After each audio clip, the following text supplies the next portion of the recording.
Muchas bendiciones, amados, bendiciones hasta sobre abundar. Vamos a estar hablando, ¿verdad?, de lo que es el esquema de un sermón.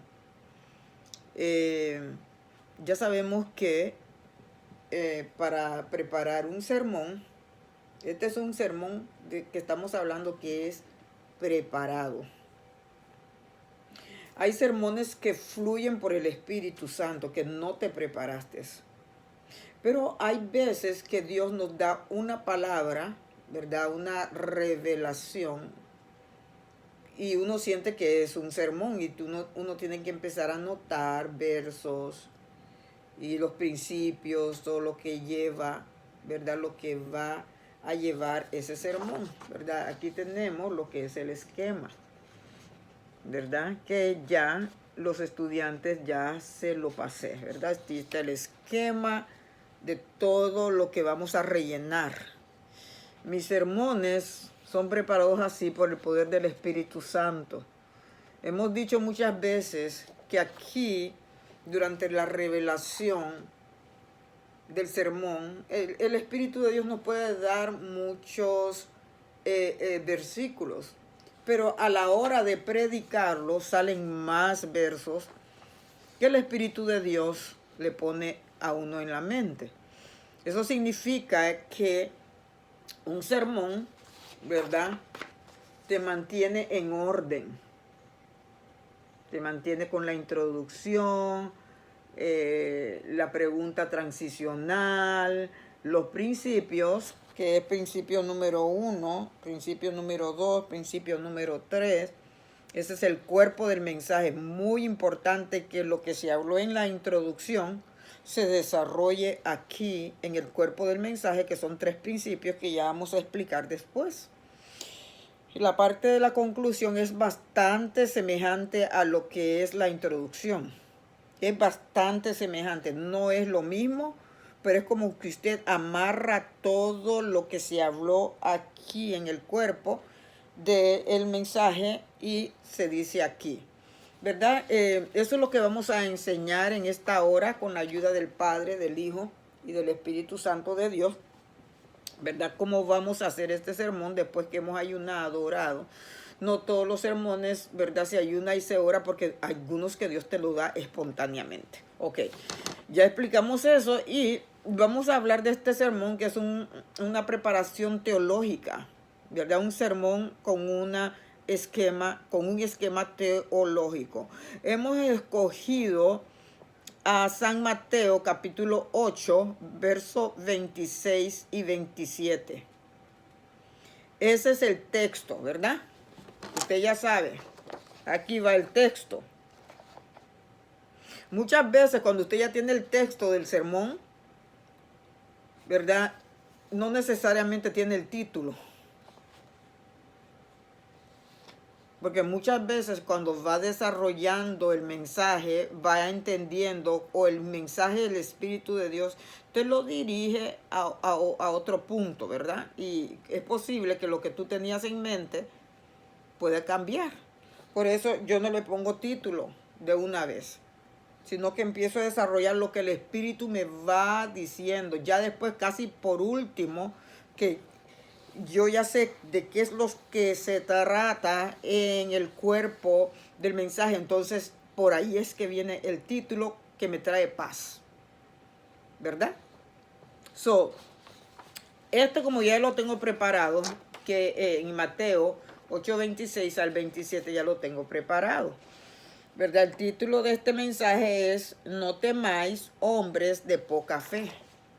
¿Verdad? El texto es Mateo 8:26 al 27, donde está hablando de los discípulos que se quedaron en la medianoche, ¿verdad?, en el agua, en esa oscuridad, y gritaron, y Cristo vino, y Cristo los reprendió. Básicamente dice, en el nombre del Padre, del Hijo y del Espíritu Santo de Dios, Él les dijo: ¿por qué teméis, hombres de poca fe? Entonces, levantándose, reprendió a los vientos y al mar, y se hizo gran bonanza, y los hombres se maravillaron diciendo: ¿qué hombre es este que aún los vientos y el mar le obedecen. Ese es el texto de donde vamos a desarrollar todo el mensaje. Muchas veces uno se puede quedar centrado en ese verso. Otras veces el Espíritu Santo de Dios te va a dar otros versos afines que hablan del mismo tópico, ¿verdad? Aquí estamos hablando, no temáis, hombres de poca fe. Quiere decir, básicamente estamos hablando del miedo, ¿verdad? Por allí es que se va a centrar el mensaje. Entonces, cuando usted haga la introducción, son por lo menos 3 parágrafos. 3 parágrafos de la introducción que usted va a escribir. No es que cuando usted esté predicando usted va a estar leyendo qué es lo que dice cada parágrafo y leyendo, ¿verdad? Eso no sirve, eso no es inspiración de Dios. Uno solamente está buscando la guianza de lo que uno va a ir hablando para mantenerse en el contexto del mensaje. Hay personas que empiezan predicando del miedo, digamos, ¿verdad? Un ejemplo. Y terminan hablando de otras personas, de otras congregaciones.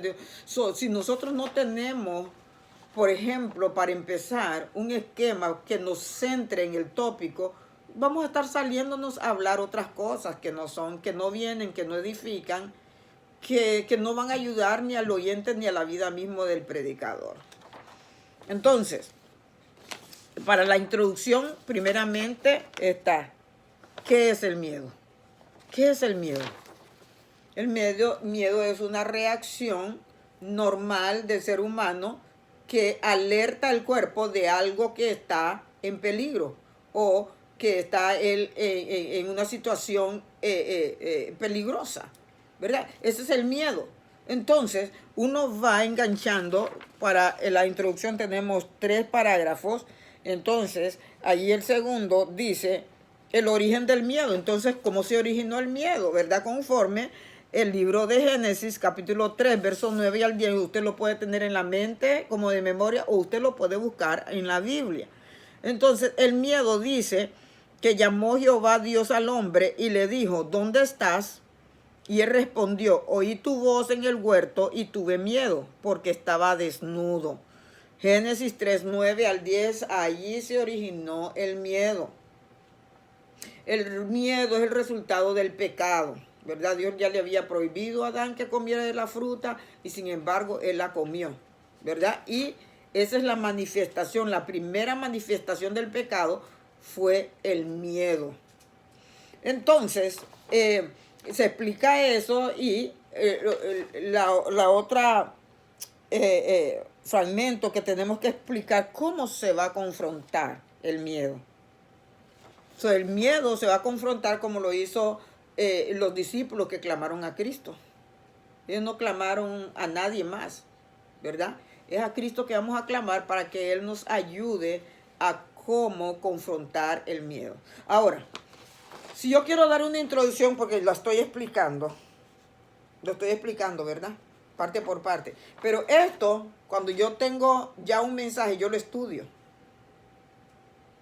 Yo le pido a Dios que me siga revelando, yo le pido al Padre que esté conmigo, al Espíritu Santo, a Cristo que escribió la Biblia, que me siga revelando. Este mensaje ya sí, yo ya sé lo que hay aquí, porque Dios me lo dio a mí y yo sigo estudiándolo cada día hasta el día que voy en inglés se dice deliverance, que eso es una palabra como cuando alguien está dando a luz. Que sale de tus entrañas esta poderosa palabra. Cuando tú ya das ese mensaje, hay una paz en tu vida, porque fuiste dirigido por el poder del Espíritu Santo de Dios. Entonces, yo puedo reducir estas 3 preguntas así para hacer una introducción de mi mensaje. Las 3 preguntitas que dijimos.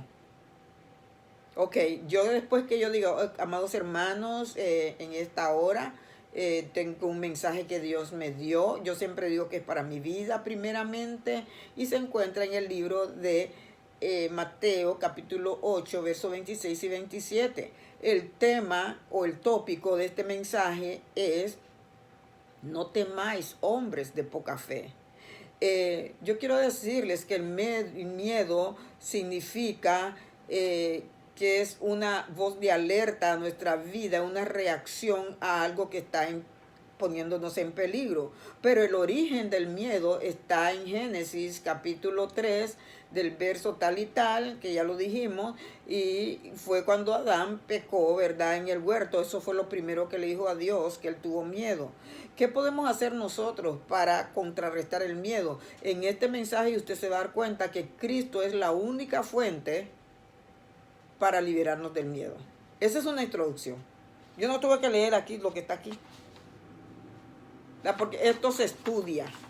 Mientras más se estudia, más se penetra en tus huesos, en tus tuétanos, en tus coyunturas. Se hace vivo. La palabra se hace viva en ti, se hace vivo en ti. Por eso tenemos que tomar tiempos de calidad para estar sentados a los pies de Cristo, para que Él nos enseñe, ¿verdad? Entonces, ok, ya pasamos de la introducción. Ahora viene la siguiente pregunta, ¿verdad? Aquí en blanco dice, proposición. Todo eso yo me lo meto en la cabeza y yo ya puedo fluir con el poder del Espíritu Santo. ¿Cuál es la proposición de este mensaje?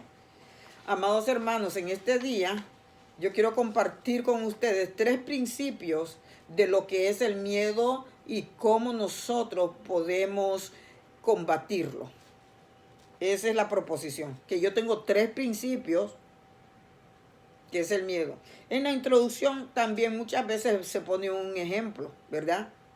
Antes de seguir adelante con la proposición, en la introducción se puede poner un ejemplo, ¿verdad? Un ejemplo de algo que causó miedo, una historia de alguien. Y la situación es que la introducción es el enganche. Si la introducción no está interesante, tampoco el público va a estar interesante y va a estar aburrido, se van a dormir.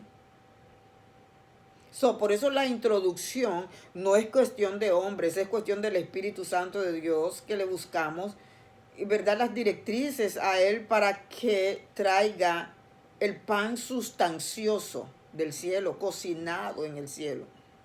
Entonces, hay personas que comienzan con un chiste, pero un chiste sano, ¿ok? Hay personas que empiezan con una historia que se puede poner, como les digo, aquí como introducción.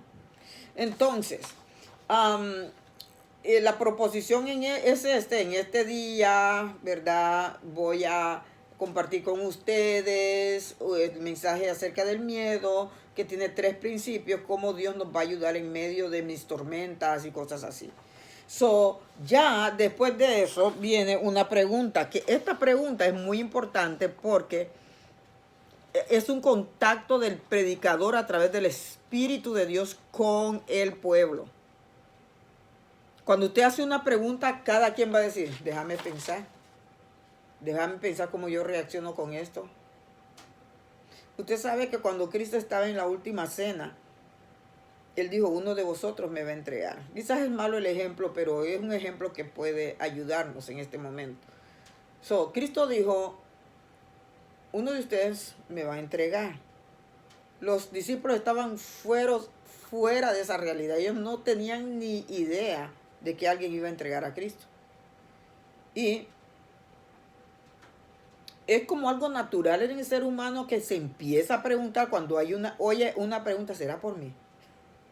¿No le ha pasado a usted eso?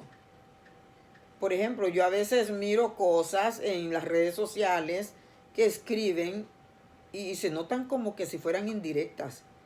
Yo, Señor, líbrame, cúbreme con tu sangre, porque eso es algo natural en el ser humano, ¿verdad? Cuando Cristo dijo, uno de vosotros me va a entregar, Pedro dijo, ¿seré yo, Señor? ¿Seré yo, Señor? Cada quien estaba preguntando, Señor, ¿qué va a pasar? No, el Señor dijo, el que moja conmigo en el plato. Ya se dieron cuenta que era Judas, ¿verdad? Entonces, cuando hay preguntas, nosotros los seres humanos tendemos a examinarnos, a explorarnos, cómo estamos en esa área de donde se está haciendo la pregunta. Es muy importante hacer la pregunta, por eso aquí, ¿verdad? Antes de desarrollar el mensaje hay una pregunta, hay una interrogativa. En esa pregunta, yo escribí, ¿ha sentido usted alguna vez miedo? ¿Cómo ha reaccionado? Ella dice miedo. ¿Qué le ha causado? ¿Le ha causado traumas? ¿Usted ha superado esa situación? No se le la pregunta a cada quien se la va a contestar, porque a través del mensaje van a responder individualmente a esa pregunta. Entonces también está la oración transicional, ¿verdad? En esa oración transicional se habla de que el miedo es natural. Yo lo puedo sentir, usted lo puede sentir, pero lo que no es natural es dejarse intimidar. El enemigo le gusta intimidar. Que yo sienta miedo, que oiga Dios me libre, un bombazo. Yo voy a reaccionar, es una buena reacción.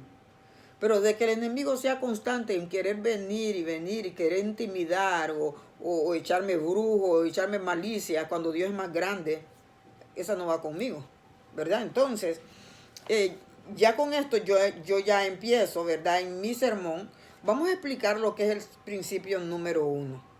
Ya habíamos hablado que vamos a presentar 3 principios. El principio número 1 es: hay que ejercer la fe en medio del miedo.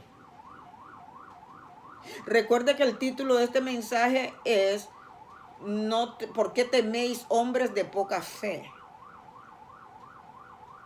Quiere decir, el miedo y la fe son contrarios. La persona que tiene miedo es porque no tiene fe. Es falta de fe. La persona que tiene fe está lleno y está estable, está firme, no tiene miedo. Él puede confrontar o ella puede confrontar cualquier situación. Entonces, estos principios, el principio número 1, que hay que ejercer la fe en medio del miedo, tiene otras 3 principios abajo de cada principio. Ok, él tiene A, B y C, ¿verdad? Usted lo puede ver aquí. Cada uno tiene 3 principios. A, B y C. Primer principio tiene inciso A, inciso B, inciso C. Segundo principio tiene A, inciso B, inciso C. Y también el tercer principio. Usted puede hacer más principios. Puede ser, son 5 principios que yo tengo. Yo tengo 7 principios, pero aquí, para hacerlo corto, porque se puede sacar más, a mí me encanta succionar la leche de Dios. Bendita sea la gloria de Dios para nutrir mi alma, gloria a Dios. Entonces, yo solo hice 3 para no hacer esto muy largo. Pero en el primer principio es eso que escribimos, ¿verdad? Hay que ejercer la fe en medio de la adversidad. Nosotros lo que tendemos, que cuando las cosas están bien feas, que el enemigo intimida, lo que tendemos a hacer es huir. Mientras se huye, se causa más la ansiedad. Mientras se huye, hay más intimidación y más miedo. Por eso en el nombre de Jesús tenemos que confrontar las cosas. En el inciso A escribí: fe es el antídoto para vencer el miedo. Primera de Juan 5:4. La fe es el antídoto para vencer el miedo. Primera de Juan 5:4 dice: porque todo lo que es nacido de Dios vence al mundo. Y esta es la victoria que ha vencido al mundo, nuestra fe. La victoria que tenemos, que ha vencido al mundo, es nuestra fe. Tenemos que seguir viviendo por fe, porque cuando Cristo venga es buscando fe. Él dice que si habrá fe en la tierra cuando Él venga. ¿Por qué? Porque has aceptado a Cristo, no porque lo vistes. Aceptaste a Cristo porque te predicaron o tuviste una revelación o no sé cómo, pero no lo has visto. Nosotros aceptamos a Cristo por fe y le creemos con todo nuestro corazón, lo adoramos, lo bendecimos, lo exaltamos. Fue por fe ese encuentro. Quiere decir, nuestra vida cristiana va a depender de fe en todo momento. Todo lo que hagamos es por fe. Ahí dice la Escritura, ¿verdad? Lo dice en Hebreos capítulo 10, verso 38. Dice que el justo tiene que vivir por fe. Toda la vida tenemos que vivir por fe. Entonces, esa es la fe que vence al mundo. Primera de Juan 5:4. El segundo inciso B, la nutrición del alma es importante para una fe madura. Romanos 10:17. Dice que la fe viene por el oír. Y el oír viene por la palabra de Dios. Entonces, a mí me conviene estar leyendo la palabra para nutrirme. Porque esa palabra me hace a mí más fuerte y más fuerte y más fuerte. Y una presencia pero poderosa que quema. Que quema todas tus deficiencias, quema todo tu miedo, pues, quema cualquier ligadura de un susto que te dieron en el pasado cuando eras niño, ¿verdad? Muchas veces los miedos vienen porque una mala situación que pasó el niño durante estuvo en su niñez, ¿verdad? Son traumas. Pero cuando uno está lleno de la presencia de Dios, de la unción de Dios, eso va rompiendo los yugos, ataduras, te va haciendo libre. Eso es lo que dice el libro de Juan, capítulo 8, verso 32, que esta verdad de la palabra te hace libre y es leyéndola, porque la fe viene por el oír, Romanos 10:17. Y el oír es por la palabra de Dios, te hace fuerte. No hay cosa que tú vas a tenerle miedo. No hay diablo que se va a parar enfrente de ti. No hay. Vas a caminar libre porque tú sabes quién está contigo. El poderoso gigante está contigo. ¿Verdad? Entonces el inciso C, ya me estoy predicando, ya se me olvidó enseñar, pero bueno. El inciso C es ejercer la fe en medio de la tempestad. Hebreos 11:1. Es pues la certeza, la fe, la certeza de lo que se espera, la convicción de lo que no se ve. Uno tiene que sacar la emoción y centrarse en el corazón. Porque si somos emocionales, vamos a ver las olas, vamos a ver que el viento se hace así, se hace así. Pero entonces uno tiene que descansar en las promesas escritas en el corazón. Entonces, ahí no vas a tener miedo porque vas a tener los ojos puestos en el autor de la fe que habla Hebreos capítulo 12, verso 2. Que es Cristo Jesús. ¿Verdad? Entonces, ejercer la fe en medio de la adversidad. Hebreos 11:1 y está 2 Corintios 5:7 también, ¿verdad? 2 Corintios 5:7 dice que porque por la fe andamos, no es por vista. No podemos depender de lo que nuestros ojos están viendo cuando está todo lo contrario. ¿Verdad? Una vez yo tuve una situación con una persona que estaba disfuncional mentalmente. ¿Verdad? Y muchas personas no creyeron que esa persona se iba a sanar, pero fue lo que Dios me enseñaba en visión. En visión Dios me enseñaba a la persona que estaba libre. Pero en la vida real estaba loco, estaba disfuncional. Y hoy en día esta persona está bien, ¿verdad? Está cuerda. Porque Dios me enseñó a mí a no ver lo que yo veo con mis ojos, sino a verlo a Él, como Él mira. Tenemos que ver como Dios mira y allí tu fe se acrecenta porque no te queda de otra. Es que si Jehová lo dijo, ¿qué yo voy a hacer? Si Dios lo dijo, ¿qué yo voy a hacer? Si Él siempre las va a ganar. Yo tengo que creerle y es un deleite creer a Dios y sus promesas. Ya en el principio número 2, dice, hay que actuar desafiando lo que te produce miedo. Eso que te produce miedo, tenés que verle a los ojos y tenés que verlo de frente. En el nombre de Jesús, cubierto con la sangre de Cristo y reconociendo que Dios no te va a dejar en ver cosas, mírale a los ojos a ver si no se va a ir. Ahí lo dice en Santiago, capítulo 4, verso 7. Dice que someteos a Dios. Resistid al diablo y él va a huir. Se va a ir por un tiempo porque va a volver con mayores demonios. Pero ya no tienes miedo. Ya lo venciste, el pequeño, el grande y el más grande también, porque es Cristo en ti. ¿Verdad? Entonces, en este principio hay 3 incisos también. El inciso A, ¿verdad? Que dice, no huyas del miedo, confronta a tus gigantes. Está basado en 1 Samuel capítulo 17. 1 Samuel capítulo 17, verso 45. Y está basado en David cuando él venció al gigante. ¿Verdad?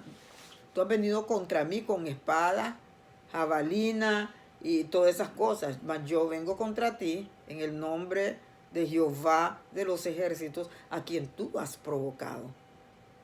El hombre puede venir armado.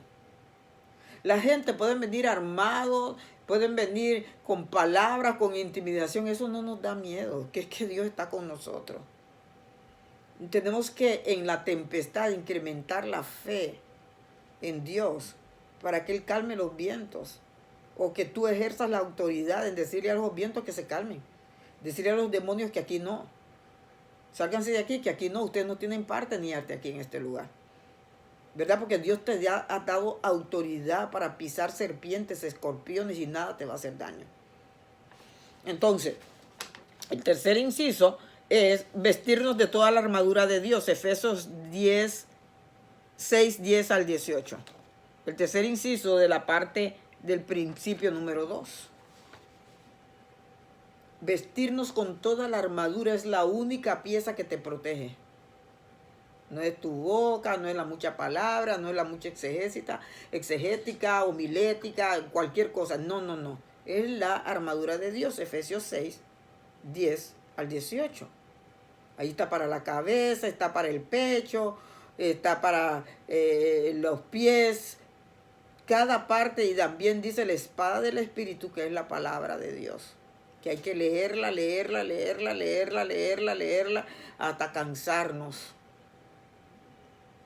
¿verdad? Pero siempre leerla. Con esa espada, hay gente que le dicen, yo lo he escuchado ahí por las redes, oh, Dios te ha dado una espada, o es que no tenías espada. ¿Cómo es la cosa? Dios te ha dado una espada para que pelees tus casos. Si es que la espada la tenemos todos, mi gente. Todos tenemos una espada, es una Biblia. Con esta se le corta la cabeza al diablo y Cristo ya se la cortó. Es un enemigo vencido. Solamente tienes que proclamar esta palabra y decírsela al diablo, como lo hizo Cristo en el libro de Lucas, San Lucas, capítulo 4. Cuando Él lo venció en el desierto. No solo de pan vivirá el hombre, sino de toda palabra que sale de la boca del Hijo de Dios. Al Señor tu Dios no tentará. Fue con la palabra. Cristo no se le dijo, dime qué te diré, y se puso a discutir como muchos de nosotros hacemos en las redes. Discutiendo nada. Al diablo solo hay que pararlo con una palabra. Hay gente que yo he parado que quieren venir a criticarme otras personas. A mí no me importa la vida de nadie. No me interesa mi vida y orar por mi familia. Y a algunos yo le he dicho, el que esté sin pecado que tire la primera piedra. A ver si no se van a revisar. Yo no quiero escuchar de buchinche, yo no quiero escuchar de la vida de nadie. Yo tengo mucho que Dios tiene que hacer en mi vida. Entonces esta palabra es poderosa. Esa es la que tenemos que usar. Por eso a mí me siento rara cuando hay profetas que dicen, oh, Dios te ha dado una espada que para que venzas. Y la gente piensa que es una espada. No, es la Biblia. Está en Efesios capítulo 6, verso 10 al 18. Y la espada del Espíritu, que es la palabra de Dios. Con esa es la que vencemos al diablo. El diablo no le gusta escuchar de la palabra de Dios. Pues esa es hay que recitarle a él en la cara de él, viéndole a los ojos. Esa es la que hay que decirle, porque él no resiste. Someteos a Dios, resistid al diablo y él va a huir, ¿verdad? Entonces, en el principio número 3, el tercer principio, la oración y clamor trae bonanza a tu vida. Esta gente clamaron, los discípulos clamaron a Cristo y Cristo se apareció.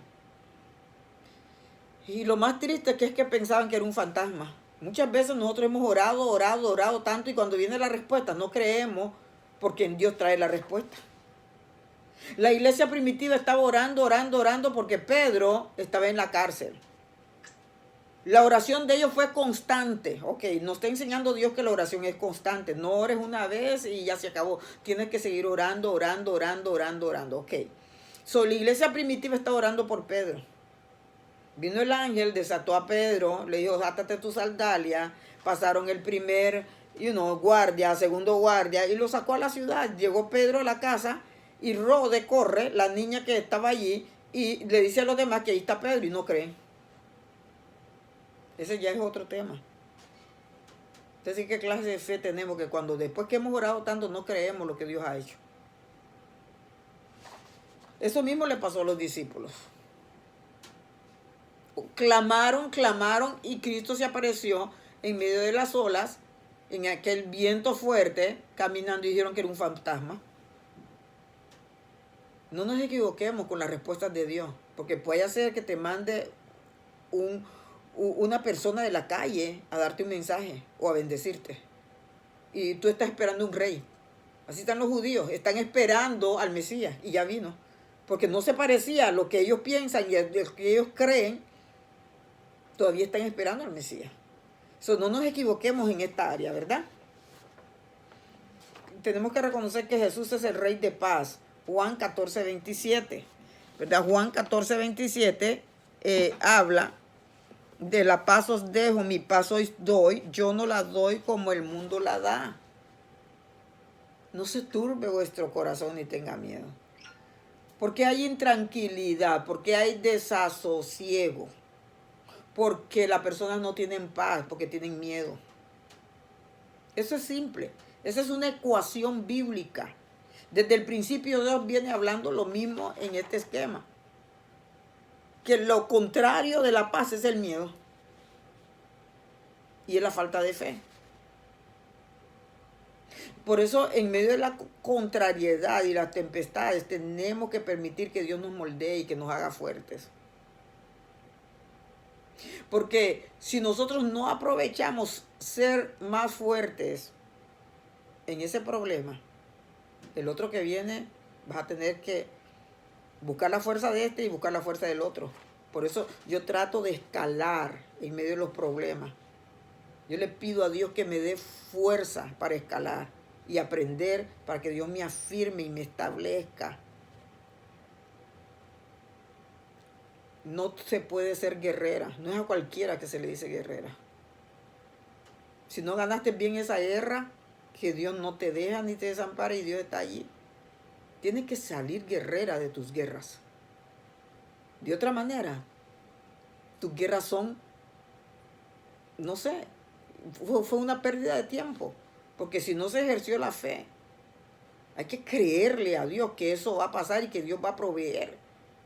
Que Dios es el creador, no solamente de Génesis, sino que sigue creando. Hay que creerle a todo. Yo le digo a Dios, mira, ese es tu problema, chicos. No.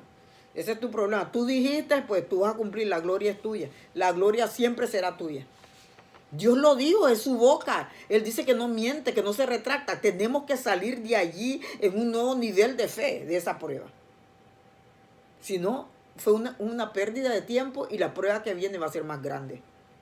¿Verdad? Entonces, continúa orando en todo tiempo para seguir caminando en la adversidad. Filipenses 4, 6 al 7. ¿Verdad? Dice que de nada estemos afanosos. Porque el afán es símbolo que no hay paz. El afán es símbolo de que no hay fe. Porque si yo creo en Dios, mi corazón va a estar descansado. Pero el afán me hace sentir que yo estoy trabajando de más en algo que no tengo que trabajar. Que ya está hecho, que solamente tengo que poner mi confianza en Dios. Entonces, no se turbe vuestro corazón ni tenga miedo. ¿De dónde viene la turbación? El miedo, entonces, cuando es consecutivo, dice, ¿qué voy a vivir? ¿Qué voy a comer? ¿Y qué este problema? ¿Y qué esto otro? Por eso Dios dice que son los puestos los ojos en Jesús, fijos en Jesús. Pero cuando el problema es donde nosotros tenemos fijos en el problema, todos vamos a ver todas las desgracias y vamos a hablar hasta de los demás. No nos importa la vida de los demás solamente para orar por los demás. You don't care, I don't care, no me importa. ¿Verdad? Entonces, eso es lo que trae turbación, queja, siervos contenciosos, peleones. Porque están viviendo en la casa ajena, en los problemas ajenos, por los demás hay que orar. Por eso dice la palabra, no se turbe vuestro corazón, y eso trae turbación. De repente los miras turbados, miedosos, no pueden ni salir a la puerta, no pueden salir a la calle, piensan que un león se lo va a comer, que la cosa está mal allá afuera. Hay gente que está viviendo cosas que están en su mente nada más. Y eso es lo que hace el miedo. Lo que hace el miedo es traer intimidación a uno mismo y turbación a uno mismo. Por eso el Señor repite, no se turbe vuestro corazón ni tenga miedo. Porque ahí el enemigo está haciendo un nido de demonios terrible. Uno tiene que caminar libre en Dios. Tenemos que caminar libre creyendo que Dios está con nosotros, que los ángeles de Dios están con nosotros, que la sangre de Cristo nos cubre. Que Dios está a nuestra retaguardia y al frente de nosotros. ¿Qué más queremos nosotros? Nadie nos puede tocar. Si hay algo que me deleito es en Josué capítulo 1, verso 5. Nadie te podrá hacer frente en todos los días de tu vida. Como estuve con Moisés, estaré contigo. No te dejaré, no te desampararé. Hay algo que me agrada de ese verso, que yo sé que soy intocable. Porque Dios está conmigo, la sangre de Cristo está conmigo. Y Dios, la boca de Jehová, yo le creo las promesas de Dios. No hay miedo. Dios está conmigo y Dios en muchos casos los ha peleado él solito sin yo darme cuenta. Dios pelea nuestros casos. Hay otros que tú tienes que luchar, pero es cuando tú pones tu fe y tu confianza en Dios. Bueno, yo estoy predicando otra vez, no estoy enseñando lo que tenía que hacer. Filipenses 4, 6 al 7 dice: por nada estéis afanosos, si no sean conocidas vuestras peticiones delante de Dios en toda oración y ruego con acción de gracia, y la paz de Dios, que sobrepasa todo entendimiento, guardará vuestros corazones y vuestros pensamientos en Cristo Jesús. Filipenses 4, 6 al 7. La paz de Dios va a guardar, ¿qué? Tus pensamientos, porque esto es un principio de la psicología. Los pensamientos. Donde más le des, por ahí te va formando. Se va formando tu conducta, se va formando lo que tú eres, los pensamientos. Por eso él dice que cuando traemos nuestras cargas a Dios, él va a guardar nuestros pensamientos. ¿De dónde vienen las personas que están incoherentes? Por pensamientos que le dieron duro y se creyeron ellos mismos que es así y te lo quieren poner a ti. Y te lo quieren inyectar a ti, lo que ellos piensan. Es la pura mente. La mente edifica lo que no ha pasado y nunca va a pasar. Porque el 99% de las cosas que la mente empieza como una telaraña, el 99% de eso, el 99% nunca sucede. Yo abrí. Perdón, amado. El 99% nunca pasa. Nunca pasa. Es puramente. Puramente. Es puro pensamiento.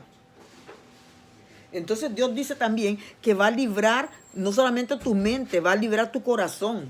¿Por qué el corazón? Porque cuando el corazón está cargado de temor, explota. Explota ¿sabe cómo?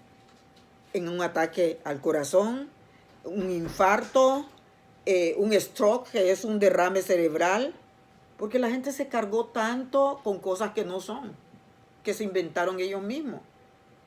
No hay paz. Por eso Dios quiere que traigamos todo a sus pies, porque Él dice que va a guardar, y la paz de Dios que sobrepasa todo entendimiento, guardará vuestros corazones y vuestros pensamientos en Cristo Jesús. Filipenses 4, 6 al 7. Ya estamos terminando, ¿verdad? Después la conclusión es parecida a lo que fue la introducción. Ok, en la conclusión podemos decir, también había un inciso, el inciso C. Voy a explicarlo, ¿verdad? Dice, mientras mantén la mirada en Cristo Jesús, Hebreos 12:2. Pero no mantenga la mirada en las circunstancias, en lo que está pasando, porque eso no fue lo que Dios dijo. Lo que Dios dijo está escrito en su palabra, y eso es lo que tenemos que creer. Puesto los ojos en Jesús, el autor y consumador de nuestra salvación. Y ya después venimos y concluimos, ¿verdad? Bueno, hermanos, aquí está la conclusión, aquí están los principios que yo escribí, pero uno no va a estar leyendo esto, ¿verdad? Como yo he dicho, esto hay que estudiarlo hasta que ya más o menos uno ya sepa con el poder del Espíritu Santo que va a hablar. Uno lo va a tener ahí de guianza nada más.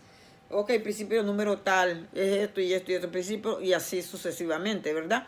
Ya cuando uno concluye, uno dice, bueno, hermanos, hoy aprendimos ¿qué es el miedo? Que es una situación de alerta a nuestro cuerpo, una reacción a algo peligroso que está pasando en algún lugar, que eso es bueno, pero el origen del miedo está en el libro de Génesis capítulo 2, ¿verdad? Verso, para ser más específico, capítulo 3, verso 9 al 10, donde Adán, cuando pecó, se quiso esconder de Dios y él dijo que tenía miedo. Entonces reconocemos que el miedo es producto del pecado, ¿verdad? Que cuando uno anda mal, dice la Biblia, si se puede ajustar otros versículos, dice que el que oculta sus pecados no va a prosperar, ¿verdad? Entonces, usted da una solución. Usted sabe que la solución al miedo es creer en Dios, es leer la Biblia, es orar y es clamar al Padre y tener esa fe y esa confidencia de que Él está con nosotros siempre. Que Dios me los bendiga, Dios me los guarde. Recuerde que Jesucristo es el Rey de paz, es el Rey de Salem y Él está con nosotros para llenar nuestros corazones de paz en medio de la adversidad. Cuando ya tenemos y cerramos el sermón, se van a hacer 3 llamados. Bueno, eso es lo que yo hago. No lo tiene que hacer usted. Si el Espíritu le dice que es otra cosa, bueno. Pero se hace 3 llamados. Llamado número 1. ¿Quién de ustedes, amados hermanos, quiere aceptar a Jesucristo? Que quiere librarle de la tormenta del infierno. Eso es eterno. Usted quiere tener a Cristo en su corazón como su Salvador personal. Primer llamado. Segundo llamado. ¿Quién de aquí anda descarriado? Que anda fuera de Dios, se ha ido de los caminos del Señor y está sufriendo las tormentas del mundo. Hoy es el tiempo del hijo pródigo para que regrese a Dios. Tercer llamado. ¿Quién tiene miedo aquí? Te está traumatizado para orar, para que Dios lo libere, o tiene una enfermedad que le da miedo, tiene una situación en su casa que le da miedo. Todo se va a concentrar en el miedo, ¿verdad? Y así usted ora por esas peticiones y liberta al pueblo y sana al pueblo. Amén. Shalom, shalom.